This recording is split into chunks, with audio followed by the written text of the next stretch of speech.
Israeli apologists have a very similar answer to the questions you ask them, as if they are reading from the same cheat sheet, whether you're talking to an official from Israeli government, or you're talking to one of their defenders on Twitter, on social media.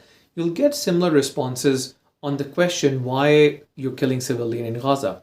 Let's go through one by then, because this is quite important. When you talk to Israeli apologist next time, whether that's in person or on social media, just test this logic. They will be using the same cheat sheet, and the answers you get from them when you challenge them will be same as well. On the question of why you're killing civilians, their first response will be that, no, we don't kill civilians. We only kill terrorists. And they will be adamant. They'll give you these dubious numbers. We have killed 5,000 Hamas terrorists. We have killed 7,000, which, these numbers don't make sense at all. But their challenge would be completely unfounded. They will be giving these numbers without any shred of evidence. So when you point out, and these are numbers coming from WHO, from UN, that the vast majority of the people killed in Gaza so far, out of the 25,000 people massacred so far as of the date of this video, are women and children. And of course, the men who have died, they're not all fighters. There will be innocent men as well. When the majority of the people being killed are civilians, and these are backed up by UN and WHO figures as well, they would then resort to their second fallback, second defense. And that would be, okay, we accept that civilians are being killed, but it's because Hamas is embedded with civilians. Hamas is using the civilians as human shield. And again, this doesn't hold any water. They have bombed schools, they have bombed entire residential neighborhoods, they have bombed hospitals, they have killed medics, they have killed journalists. And the onus is on Israel to provide evidence whenever they committed these atrocities that there was a fighter, there was a Hamas member. Again, that doesn't even justify that you kill hundreds of people because there was one terrorist, one fighter in that location. Doesn't justify there's no moral defense there. But they don't provide any evidence at all when they're killing civilians. And we know what happened in Al-Shifa hospital.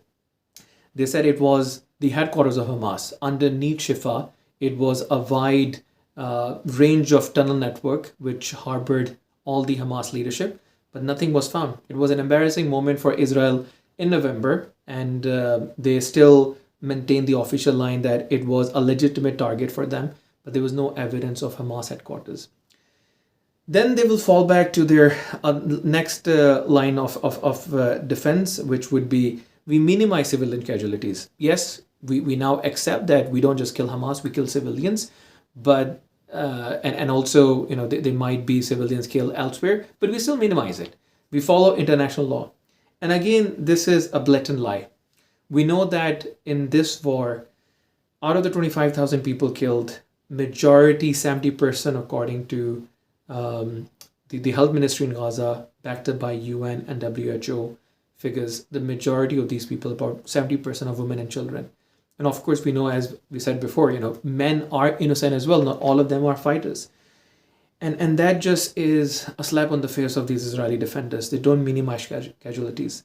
According to reports from Israeli progressive newspaper, Plus 92 magazine, our apologies, that is Plus 97 magazine, 972, I think. But we'll confirm the name on the at the end of the video. But the report stated that Israel target these power locations, power targets essentially.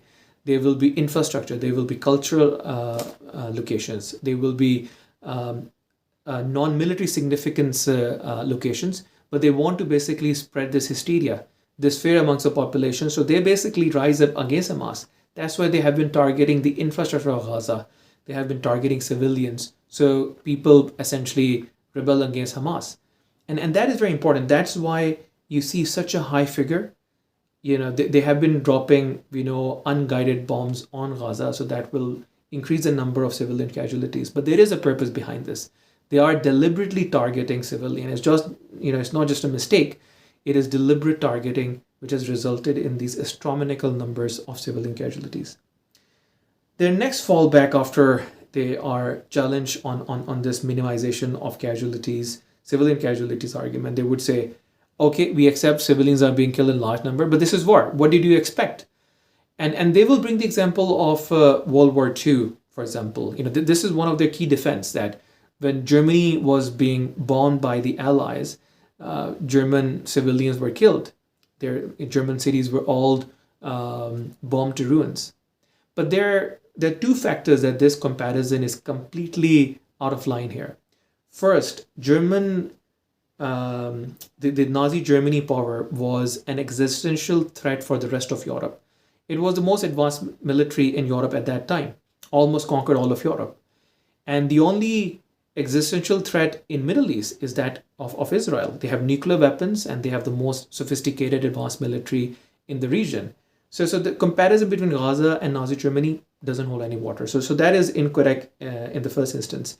And also secondly, because of the atrocities of World War II, Geneva Convention came into being after the war, so that these indiscriminate killing of civilians will not take place in future. So Israel want to go back to a world before Geneva Convention to justify their ongoing genocide.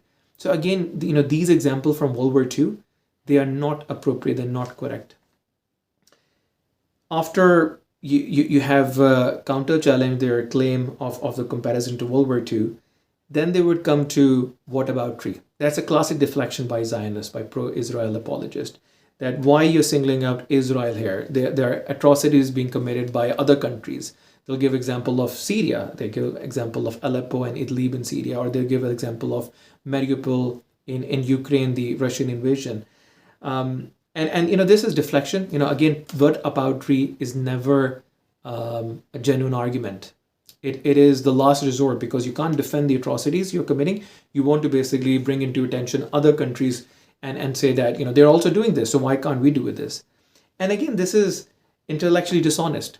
First of all, what Russia did in Ukraine, what Assad did in Aleppo, it cannot be defended, and we will condemn those as well. That is absolutely horrible atrocities they committed, and in no way those atrocities somehow justify what Israel is doing. So it's a dubious argument. And secondly, whilst I have myself protested against the bloodshed committed by Assad in Syria, the government of UK, where I am from, and broadly the West, they were against Assad. They were against Iranian intervention in Syria and also Russian intervention in Syria to support Assad. And also the West is against the Ukrainian invasion, or rather the invasion of Ukraine by Russia as well. So the government stance is quite clear there. What is happening in those countries is wrong. On the contrary, the occupation, the apartheid, and now this ongoing genocide of Gaza, that is fully supported by the Western governments. US obviously being their ally through all the season of Israel, and then UK as well. The government is supporting them at the moment without any objection. There is no red line imposed by America, and similarly there is no reservation from the government of US, UK, and also EU as a whole as well. So that's why it's important that we take a strong stand against our government, that this is unacceptable. You can't give a blank check to a regime like Israel, which has no regard for human life. And unfortunately, some people may not change their view after you give these arguments. There are people who are genuine. They may have been brainwashed, but once you go through these counter challenges to their allegations of what Israel is doing is right, they may have a change in perspective. But unfortunately, there will be quite a few Zionist pro-Israeli apologists who are not interested in logic. They'll just want to defend Israel. And their final fallback would be, you are being anti-Semitic, which means that they accept defeat. That they have lost all the arguments, so they are just now resorting to this false allegation.